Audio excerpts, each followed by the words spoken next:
দেখতে সুন্দর, ঝটপট হয়ে যাবে আবার হেলদি এরকম টিফিন রেসিপি আপনার প্রয়োজন, তাহলে এই রেসিপিটা আপনি ট্রাই করতে পারেন। তো তার জন্য মিক্সিং জারে যে পরিমাণ সুজি নিচ্ছি ঠিক সেই পরিমাণ টক দই, এটাকে একবার ঘুরিয়ে নেব। নেওয়ার পরে এর সঙ্গে অ্যাড করে দেবো জল। জলটা প্রথমে যে পরিমাণ দই নিয়েছিলাম সেই পরিমাণই আমি জল ব্যবহার করেছি এবং একদম ঠিকঠাক হয়েছে। তারপরে এখানে একটা কাঁচা আলুকেই আমি এইভাবে গ্রেটারের সাহায্যে গ্রেট করে নিলাম। আর এই আলুটাকে বেশ সুন্দরভাবে ধুয়ে নেব।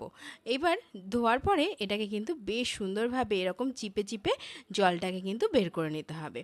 এটাকে করে নিয়েছি। এর মধ্যে একটা সেদ্ধ ডিমকে এখানে গ্রেট করে নিয়েছি। অনেক বাচ্চাই আছে কাঁচা ডিমের গন্ধটা ঠিক পছন্দ করে না, সেক্ষেত্রে এরকমভাবে সেদ্ধ ডিমও কিন্তু ব্যবহার করা যেতে পারে।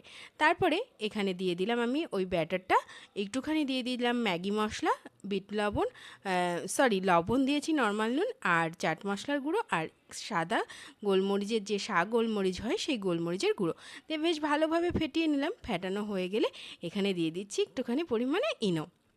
তারপরে খানিকক্ষণ কিন্তু আমরা এটাকে রেস্টে রেখে দিয়েছিলাম। তারপরে এইভাবে যখন তেলটা গরম করে নিয়ে তাওয়াতে এইভাবে সুন্দরভাবে ছড়িয়ে দেবো। আর খুব বেশি বড় বড় করব না, কারণ ছোটরা না একটু ছোট ছোট জিনিস ভীষণ পছন্দ করে। তারপরে দেখুন কতটা সুন্দর ফেপে গেছে খানিকক্ষণের মধ্যে। এইভাবে একটুখানি সরিয়ে দেবো আগে, কারণ এটা কিন্তু খুব নরম নরম হবে। হ্যাঁ, তার জন্য সিম হিটে ঠিক এইভাবেই কিন্তু করে নিতে হবে।